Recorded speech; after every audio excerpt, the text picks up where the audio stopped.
Over the weekend in Iowa, failed former President Donald Trump gave a number of speeches in different parts of the state of Iowa, an early state in the primary process and an important state. He gave a speech in Urbandale. He gave a speech in Des Moines. He gave a speech in Grimes and potentially others as well. Now, I mean, it's almost automatically satirical. The crowd chanting USA when Trump enters.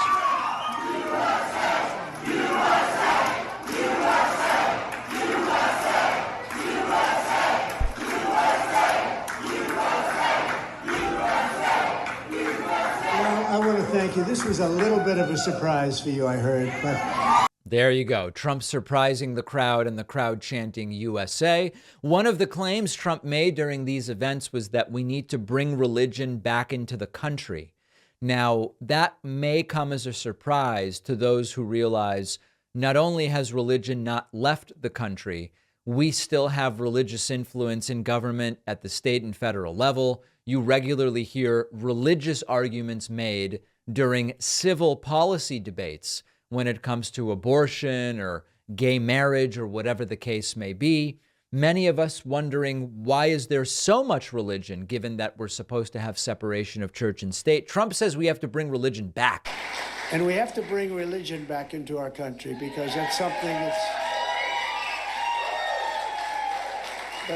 that is, as you know, it's under attack. Right. A lot of us are under attack, and we're gonna win. We're gonna win big. We're gonna win bigger than ever before. Bigger than ever before. We're going to bring religion back. People wondering, where did it go? It seems to be very front and center. A hilarious moment. Fox News dipped into Trump's speeches at one point, and right when anchor Harris Faulkner cuts to Trump in Urbandale, Iowa, Trump is defending the January 6th rioters. This is always a risk if you cut into a live Trump speech. He could be defending anyone.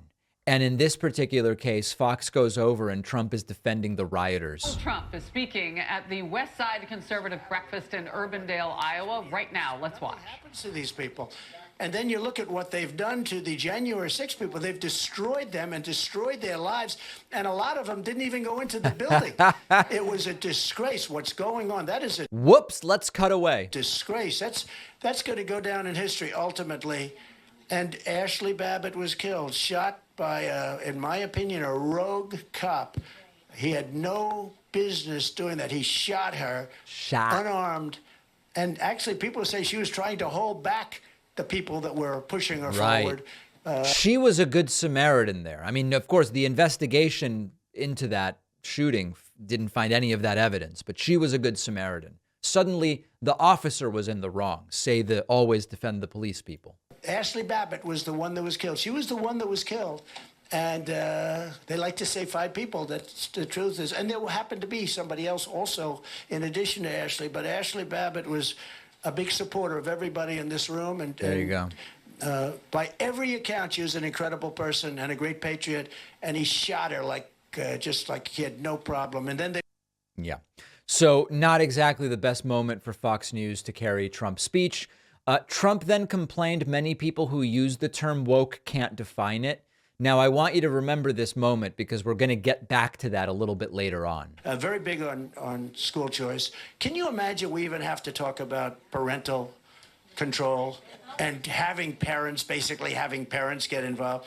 We have school systems that don't even want to talk to the parents about their children. And you talk about changing gender and things where the child can make a choice and the child can be unbelievably young. The country has gone sick. It's gone sick. And I don't like the term woke because I hear woke. You know, it's like just a term that half the people can't even define it. They don't know what it is. Right. But you look at these things like women getting, competed with, men that were men. He barely is able to keep the sentence going. And are men, and they're out there swimming and setting records. You see the records that are being broken?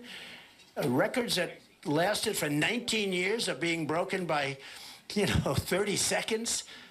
They're trying to win by a 16th of a second in swimming on one of the events. A 16th of a second they're trying to win for years. And a guy comes along and breaks the record by, numbers that will never be broken. All right, so you get it. Just overt transphobia, confusion, and disorientation there. This was kind of a funny moment. Someone in the crowd praised the governor of Iowa, Kim Reynolds, and Trump is just so insecure that he immediately has to say, hey, it was thanks to me that she won. And they ought to look at his past record, by the way. Take a look at his past record. Thank you for giving us Governor Kim Reynolds for governor of Iowa. Good. That's right. I hate to say it, without me, you know she was not going to win. You know that, right? I gave you a couple of them. Without me, they wouldn't have won. It's me. It can't just be praise for someone else who's doing a good job. And then lastly here, someone in the crowd asks Trump, hey, when you become president, day one, this growing list of day one promises that are never done, what are you going to do to bring back respect for law enforcement in this country? The Mueller report, the fake dossier. How about the dossier, which was written up by the Democrats, all fake stuff and a disgusting thing. And I had to go through a long time. And still we did more than just about any president in history with all of that stuff on my shoulders. They tell me, oh, I was a Russian agent. Okay, I was a Russian agent. I used to say, at first I thought they were kidding. When I heard that, I said, that's sort of funny. I didn't know what the hell, I hadn't even spoken to anybody in Russia. They went through 5 million phone calls, and I didn't make one call to Russia. That was a little bit bad, but they didn't denounce that. They didn't talk about that. No. Totally unintelligible word salad when asked about respect for law enforcement. We have a very, very corrupt system, and it's got to be, and we need from the top, we need great people. We need heads of the FBI. We need heads of the top people at the Department of Justice. Right. There you go. So unable to answer even a single question.